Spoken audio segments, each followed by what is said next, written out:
Please note, The Phantom Lover was published in 1921 and may contain period-typical racism, sexism, or other disquieting content. Hi, I'm Morgan, and today I will be reading from The Phantom Lover by Ruby M. Ayres, and I will be continuing with Chapter 28. Esther seemed arrested by the emotion in Mickey's voice. She stood looking up at him with wide eyes and parted lips. Then, suddenly, she broke out again. "I don't know what you mean. I'll never forgive June if she sent you after me. I'm going to Paris. I'm not a child to be followed and looked after like this. Let me go." Mickey released her arm at once. When he spoke, his voice was quiet and rather stern. "Please don't make a scene. I have followed you for your own sake. I know I can't stop you from going to Paris. I'm not going to try.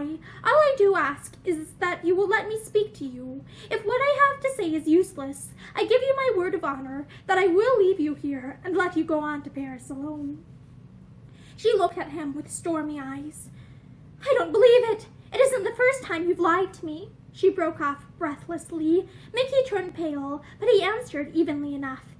"You're quite justified in saying that. I'm not going to try and deny it, but we can't stand here all night. People are beginning to stare at us. I don't care." But she dropped her voice a little, and when Mickey made a slight movement forward, she followed. It was cold on the quay. There was a fresh wind blowing, and Esther shivered. "There's a restaurant place here," Mickey said. "I want a meal if you don't. I haven't had anything since breakfast."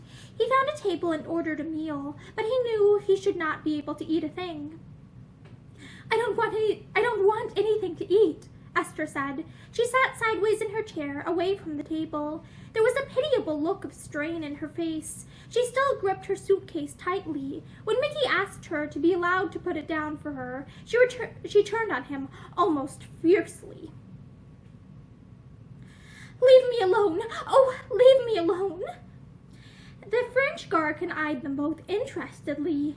Anyone far less keen of perception than he was could have seen that there was a tragedy of some kind between this pretty, frail-looking girl and the tall man in the blue coat. "You said you were hungry, but you're not eating anything," Esther broke out irritably. "How much longer are you going to make me sit here? I want to catch a train to Paris tonight." "There are no trains, except slow ones," Mickey told her. "The express has gone half an hour ago. I can find you rooms in a hotel close by for the night." His eyes met hers across the table, and he broke out. "Esther, for God's sake, let me explain things to you. You've all your life before you. Tomorrow, if you wish it, I'll go away and never see you again. But I can't let you go now without telling you the truth. I ought to have told you before. It was for your own sake I tried to keep it back." Her gray eyes searched his face disbelievingly. "If you have anything to say against Mr. Ashton," she said, "I refuse to listen. I shouldn't believe anything you say, for one thing. Why, you don't even know his name, unless June has told you," she added breathlessly. "June has told me nothing, but I know, all the same. I knew the first night I ever met you. When I left you and went back to my rooms, he was there waiting for me." She half turned, leaning across the table, and her eyes were like fire.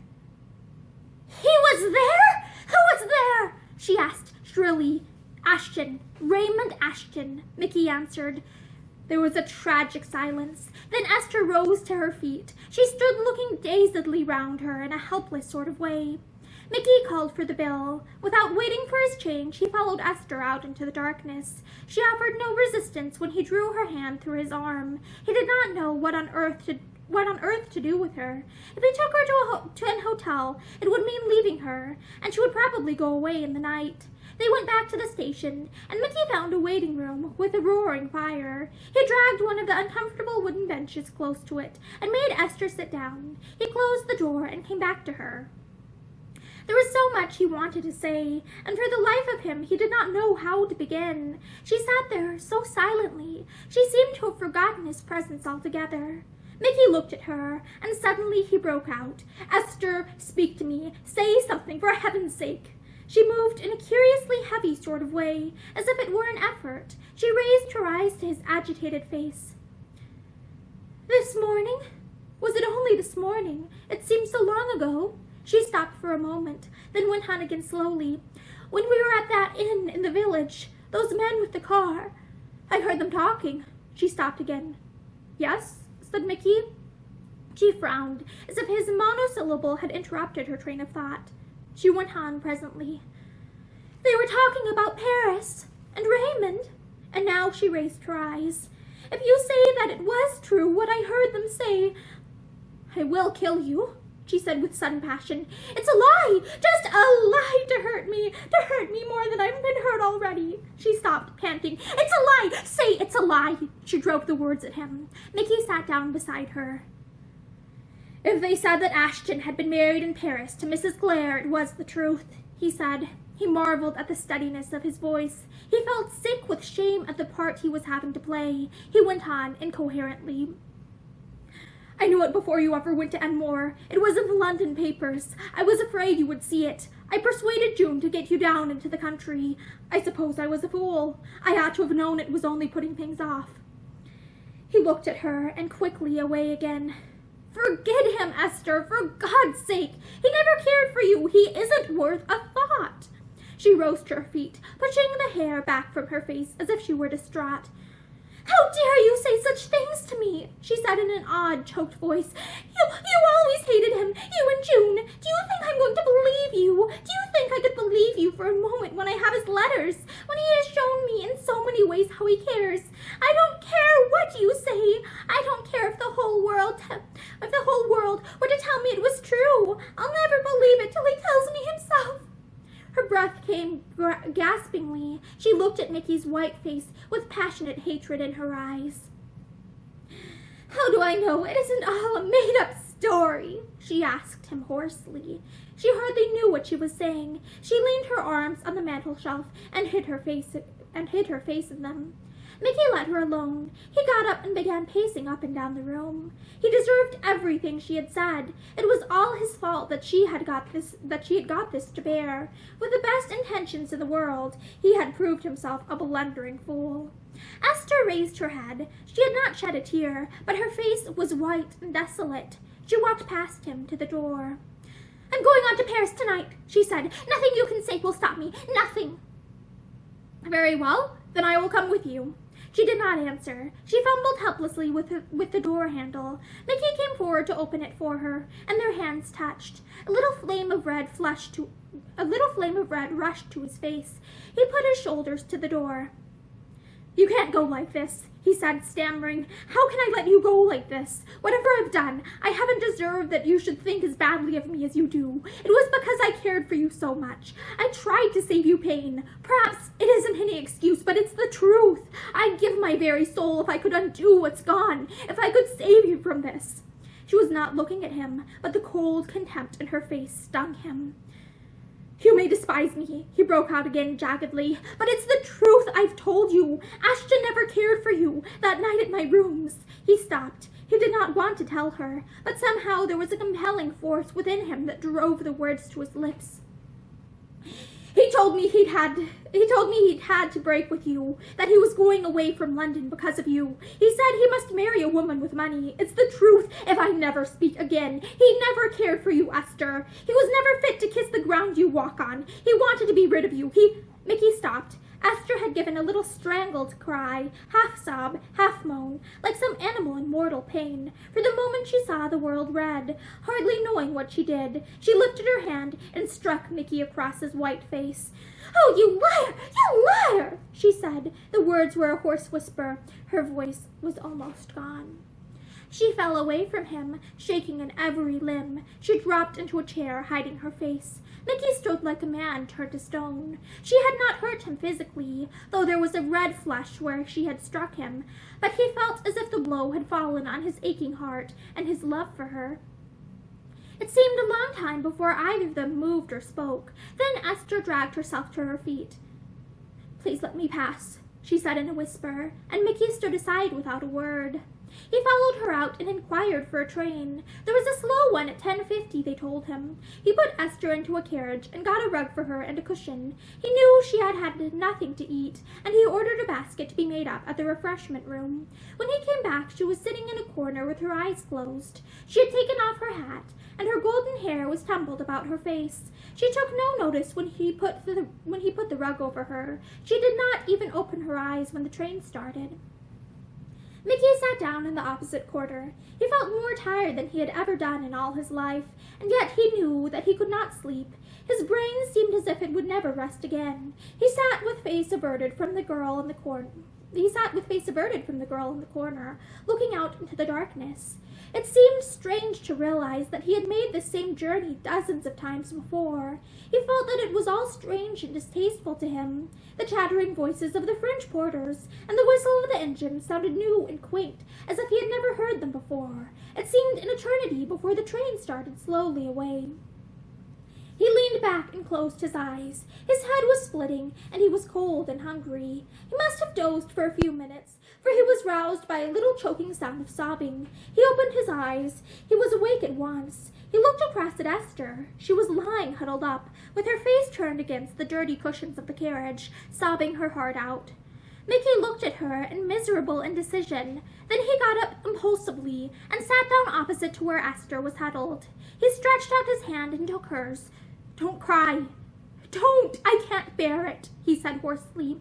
He raised her hand to his lips. She had taken off her gloves, and her fingers felt like ice.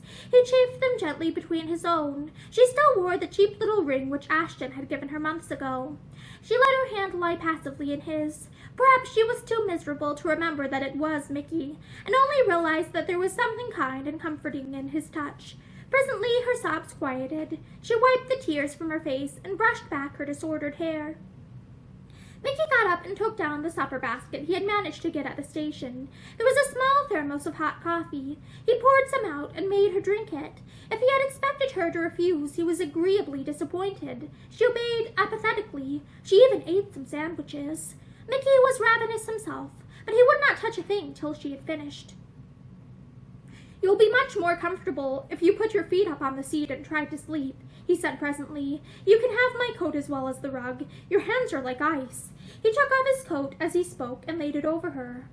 "I'm afraid we've got a long journey yet," he said ruefully. "If you could get some sleep." She turned her head away and closed her eyes. She looked very young and appealing in the depressing light of the carriage. Mickey sat looking at her in silence. She cared so little for him that she had even forgotten her anger against him. Nothing he could do or say really mattered to her. She was not sufficiently interested in him to even trouble to hate him for long. He wondered what June was thinking, and Miss Dearling. He wished from the depths of his soul that he had remembered to send those wires. There was his car, too. He had left that in the yard at the Charing Cross. What the dickens would become of it? Not that it mattered much. He was too miserable to be seriously concerned about anything. Some minutes passed, but Esther did not move. Mickey spoke her name once softly. "Esther?" But she did not answer. He leaned over and touched her hand, but she did not stir. In spite of what she had said, she was asleep. Mickey gave a sigh of relief. He drew his coat and the rug more closely around her. He was very cold himself, but that did not trouble him. He finished the contents of the supper basket before he went back to his own corner. The train rumbled on through the night. It dragged into many little stations and stopped jerkily, but Esther did not wake. Once when she moved and the rug slipped, Mickey rose and quietly replaced it. He was very tired himself, but his brain would not allow him to sleep. He felt as if he were living through years during these long hours. He sat looking at Esther with wistful eyes. Why was it that people never fell in love with the right people? He asked himself vaguely. He could have made her so happy. He closed his eyes for a moment, then dragged them open again. He must not go to sleep, whatever happened. He sat up stiffly. Presently he lifted a corner of the blind. The sky looked a little lighter, as if dawn were not far away. He looked at his watch. Nearly 2. A sudden impulse came to him to wake Esther and make her listen now to what he had to say. The time was getting short, and there was so much to tell her and explain. He rose and bent over her, but she did not move, and he went back again to his corner. He let the window down a little way, hoping the cold night air would help to keep him awake. The minutes seemed to drag, though in reality only a quarter of an hour had passed, when Esther woke with a little smothered cry. Mickey was on his feet in an instant. "It's all right. There's nothing to be afraid of. You've been asleep." She rubbed her eyes childishly with her knuckles. She stared at him for a moment unrecognizingly. Then, as memory returned, she shrank back into her corner. Mickey picked up the rug and coat that had slithered to the floor. He waited a few moments till he saw that she was quite awake before he spoke. Then he said gently, I hope you feel better. We shall soon be in now. Are you warm enough? Yes, thank you. We shall be into Paris very soon, he said again, and there is a great deal I want to say to you first. Will you listen to me if I try to explain? She met his eyes unflinchingly. There is only one man who can possibly explain anything to me, she said then, and he is not you. Mickey lost his temper. He was cold and tired and hungry, and at that moment she seemed the most unreasonable of mortals. I shall not allow you to see Ashton, if you mean Ashton, he said roughly. The man isn't fit for you to think about. He's married, you know that. Esther, for your own sake. She had turned her face away and was looking out into the darkness. She seemed not to be listening. Mickey went on urgently. I blame myself. I always meant to tell you before things had gone as far as this. I shall never forgive myself for not having done so. I've behaved like a cad, but my only excuse is that I loved you. I wanted to spare you unnecessary pain. He was no longer stammering and self-conscious. His voice was firm and steady.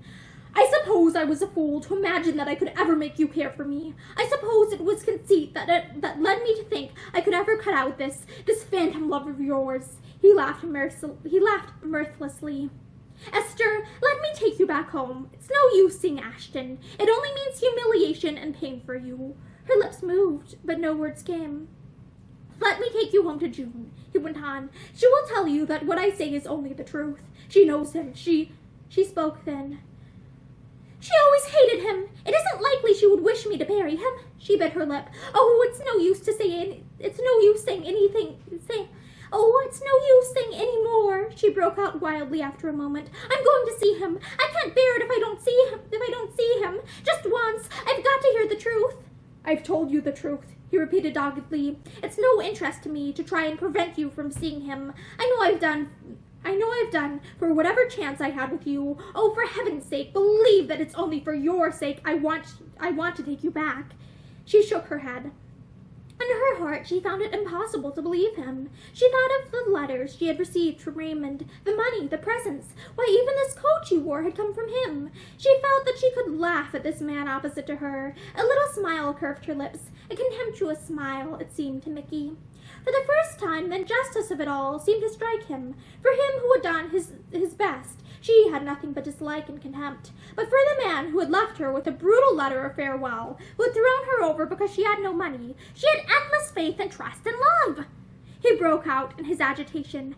I've tried to spare you. I've done my best, but you won't let me. I've kept back the truth, but now you'll have to hear it if nothing else will keep you from him.